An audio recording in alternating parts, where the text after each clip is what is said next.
K through 5th grade. I hope you're wearing your costumes today. We are so pumped that you're here. We've got another great Bible story for you, and we are going to finish up our big idea of grit, which means refusing to give up when life gets hard. Before we get to that, we're going to stand on up to our feet and worship together. High five your neighbor, check out their costume, and let's get ready.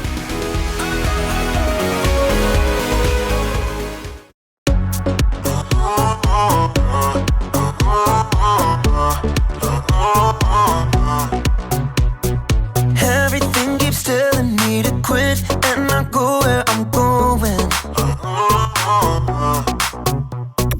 But I'm never ever gonna stop, and there's no signs of slowing. Ooh, now I'm moving backward. Ooh, I'm moving forward. 'Cause you give me the power to never give up. You give me your power when it's more than enough. I made my decision, quitting's not an option. No matter how hard it gets, I know I'm in, 'cause you give me the power.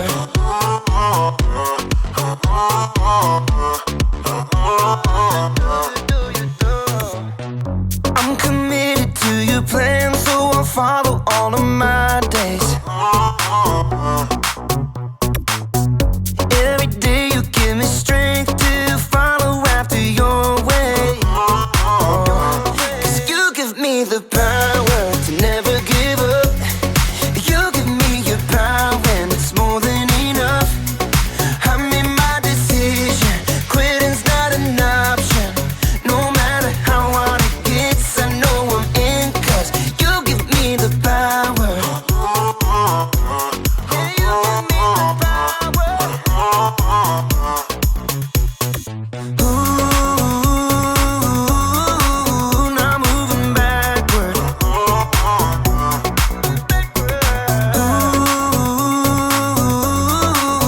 I'm moving forward. 'Cause you give me the power to never give up. You give me your power and it's more than enough. I made my decision, quitting's not an option. No matter how hard it gets, I know I'm in, 'cause you give me the power. Yeah, God gives me the power. You give me the power.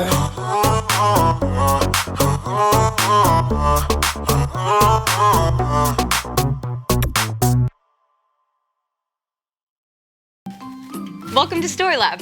This week, we're talking about grit, while we take a look at the story of a group of people who were stuck between an army and, well, the deep Red Sea. Oh, and we're also going to be doing this.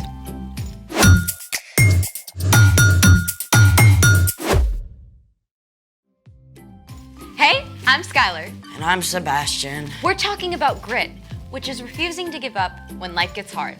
Or refusing to get grouchy when every day for a whole week is cloudy. I like cloudy days. Really? They're good for thinking and reading. And hot chocolate. There's actually a Cloud Appreciation Society. For reals? Wow, there really is. You should see the stuff they have posted. That's a lenticular cloud. They often form over mountains or even tall buildings. Looks like a pancake. I should have had breakfast this morning. Check this out. These cloud rolls are called morning glories. They show up when a downdraft from an advancing storm causes moist warm air to rise and cool fast. Looks like cloud twizzlers. Here's another one. What? Mammatus clouds. They can form when ice crystals fall out of cumulonimbus storm clouds. I'm pretty sure that's a set of a Marvel movie. I've changed my mind. I think every day should be a cloudy day. Good, because we're about to make our own cloud right now. Yes! Let's make it! Step 1, find a large glass jar. Done. Step 2, fill a cup with ice cubes. So far, so good. Next, you're gonna want to take the lid off of your jar. And step 3, boil some water. And then pour it in the jar. Make sure you get a grown-up to help. And once you have a fair amount, carefully swirl it to warm up the sides. It's hot. Yes, it is. Next, turn the lid upside down and fill it with ice cubes. Then you're gonna let it wait for 20 seconds. What are we supposed to do for 20 seconds?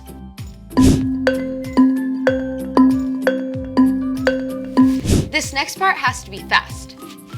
Step 6. What's gonna happen is you're going to remove the lid, pump hairspray into the jar, and then immediately put the lid back over it.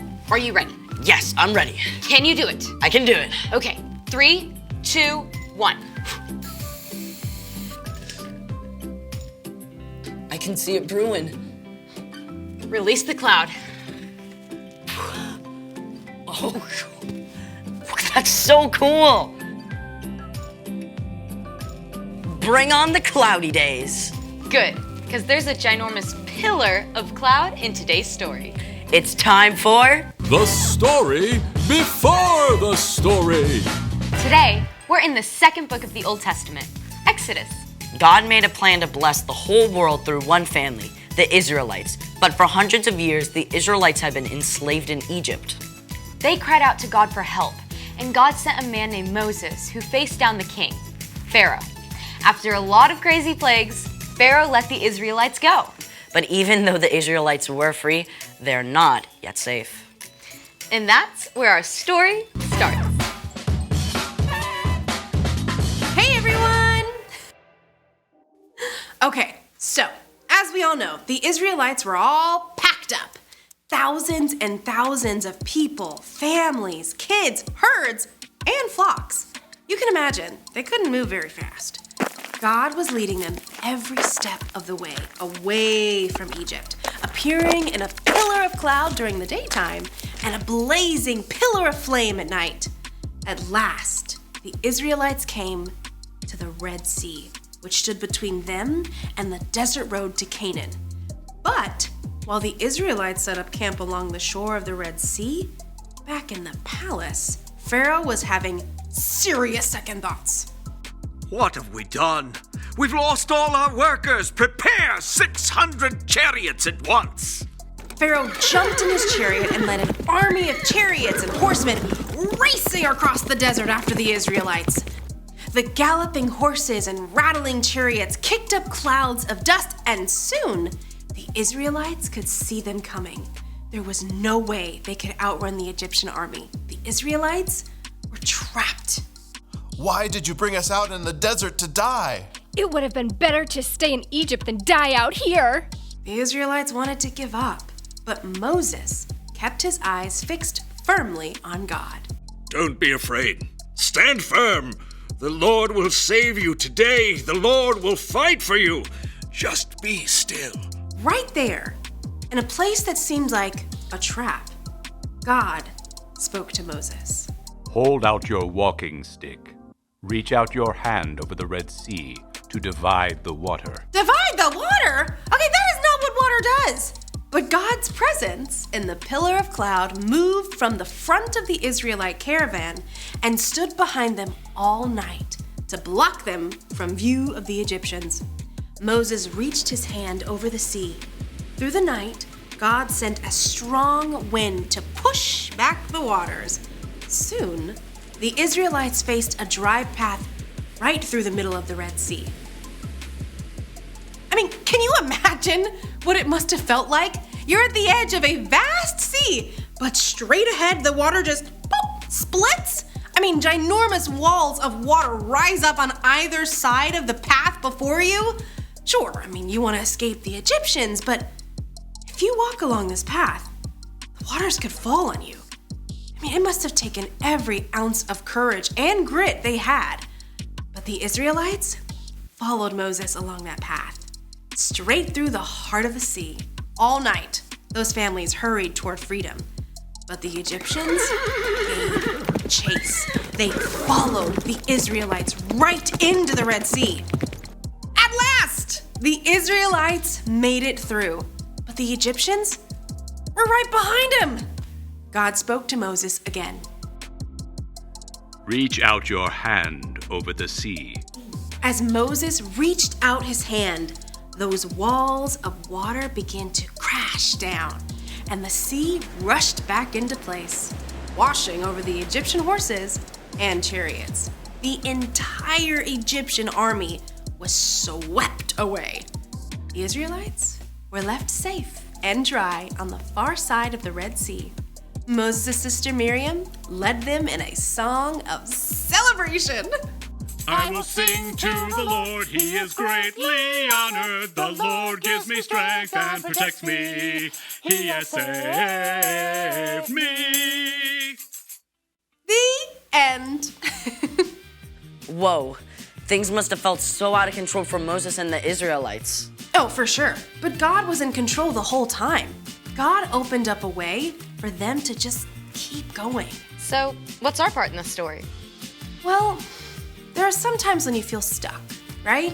Like maybe one particular subject at school is super hard for you and you feel like it'll never get easier. Keep going. Because God knows what you're facing. God will walk with you the whole way through. Or you're just starting in a new school and you haven't been able to make friends just yet. Don't give up. God can help you find friends when you least expect it. And best of all, God gave us Jesus to show what it looks like to keep going. Exactly.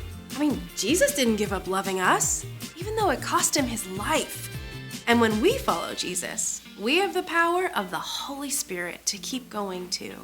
That is amazing news. Isn't it? All right, I'll see you guys next time. Bye. Bye, Erica. So here's the thing. Hold on, because God is still in control. Knowing that can help you grow grit. And God makes some pretty incredible clouds. Is that a dog? That's definitely a werewolf howling. Thanks for joining us in the Story Lab. See you next time. I think that one's Winnie the Pooh. Friends, we're so glad you joined us today for worship and Bible story. And guess what? We will be back next week with a brand new big idea. But before that, today we are going to party because tomorrow is Halloween and today is the Boo 7 Halloween Bash. So get ready.